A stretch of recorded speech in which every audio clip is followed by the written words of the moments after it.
বিনির্মাণ করতে চাও, মানবিক সমাজ যদি বিনির্মাণ করতে চাও, আমি তোমাদেরকে সেজন্য প্রথমে আদালতের নির্দেশ দিলাম। ইন্নাল্লাহা ইয়া'মুরু বিল আদল, নিশ্চয় আল্লাহ তাআলা তোমাদেরকে ন্যায় বিচার সুশাসন এটার আদেশ দেন। সুবহানাল্লাহ।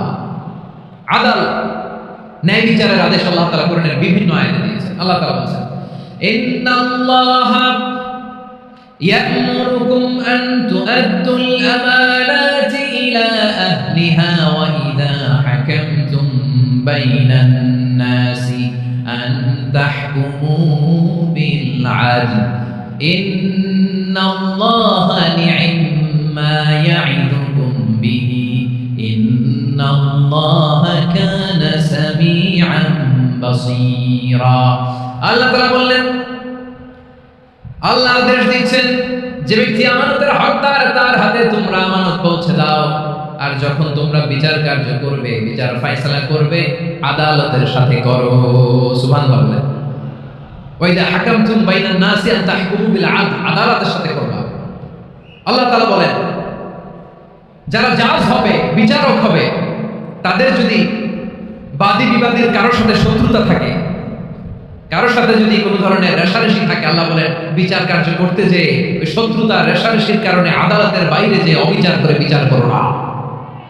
ওয়ালা ইয়াজরিমান্নাকুম শানাআনু কওমিন আলা আল্লা তা'দিলু ই'দিলু হুয়া আqrabu লিত-তাকওয়া ওয়াত্তাকুল্লাহা ইন্নাল্লাহা খাবীরুম বিমা তা'মালুন। খবরদার কোন জাতির প্রতি, কোন গোষ্ঠীর প্রতি, কোন গোত্রের প্রতি আক্রোশ যেন তোমাদেরকে ন্যায় বিচার থেকে দূরে সরিয়ে না দেয়, বরং আমি আল্লাহর আদেশ হলো ই'দিলু, তোমরা আদল করো, ন্যায় বিচার করো, সুবিচার করো, সুশাসন প্রতিষ্ঠা করো। হুয়া আমরাবু লিত-তাকওয়া, এটাই তাকওয়ার সবচেয়ে কাছাকাছি। সুবহানাল্লাহ। কোরআনের বিভিন্ন আয়াতে আল্লাহ তাআলা স্পেসিফিকলি ধরে ধরে বিচার করার সময় আমরা যেন আদল করি সেটা বলেছেন। কোরআনের কোন কোন জায়গায় আল্লাহ তাআলা এই আল-আদল শব্দটা ব্যবহার করেছেন। আবার একই জিনিস ইনসাফ, সুবিচার, সুশাসন, ন্যায় বিচার, ন্যায় পরায়ণতা বুঝাতে আল্লাহ তাআলা কখনো কখনো আল-কিসত শব্দটা ব্যবহার করেছেন। আওয়াজ করে সবাই বলুন আল-কিসত। প্রিয় ভাইরা, সবাই আওয়াজ করে আমার সাথে সাথে বলুন আল-কিসত। আল্লাহ তাআলা বলেন, ওয়া ইন হাকামতা ফাহকুম বাইনাহুম বিল কিসতি ইন্নাল্লাহা ইউহিব্বুল মুকসিতিন। যখন তুমি বিচার করবে, বিশ্বনবীকে উদ্দেশ্য করে অ্যাড্রেস করে বললেন, নবী হে, ইহুদিরা কোনো বিষয়ে মীমাংসার জন্য যদি আপনার দরবারে আসে, যদি বিচার করতে হয়, খবরদার বিচার করবেন না, ফয়সালা যেটা করবেন কিসতের সাথে করবেন, ন্যায় পরায়ণতার সাথে করবেন, কারণ ইন্নাল্লাহা ইউহিব্বুল মুকসিতিন, নিশ্চয় আল্লাহ রাব্বুল ইজ্জাত ন্যায় পরায়ণশীলদেরকে বড় ভালোবাসেন। সুবহানাল্লাহ।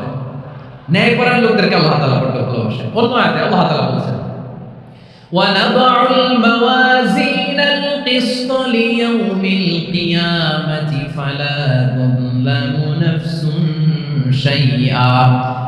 আমি কিয়ামতের দিন ন্যায় পরায়ণতার মানদণ্ড স্থাপন করব, যেটাকে আমরা মিজানের পাল্লা বলি।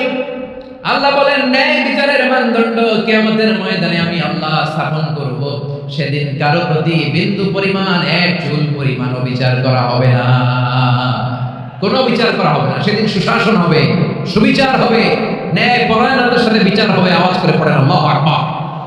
তাহলে প্রিয় ভাইরা, যে তিনটি বিষয়ে আল্লাহ তাআলা আমাদেরকে আদেশ দিয়েছেন, তার প্রথম হচ্ছে আদালত, ইনসাফ, সুবিচার, ন্যায় বিচার। এটা আমরা চাই কি চাই না? বিশ্বনবী ন্যায় বিচার, ন্যায় পরায়ণতা, সুশাসন প্রতিষ্ঠিত করেন কি করেন নাই?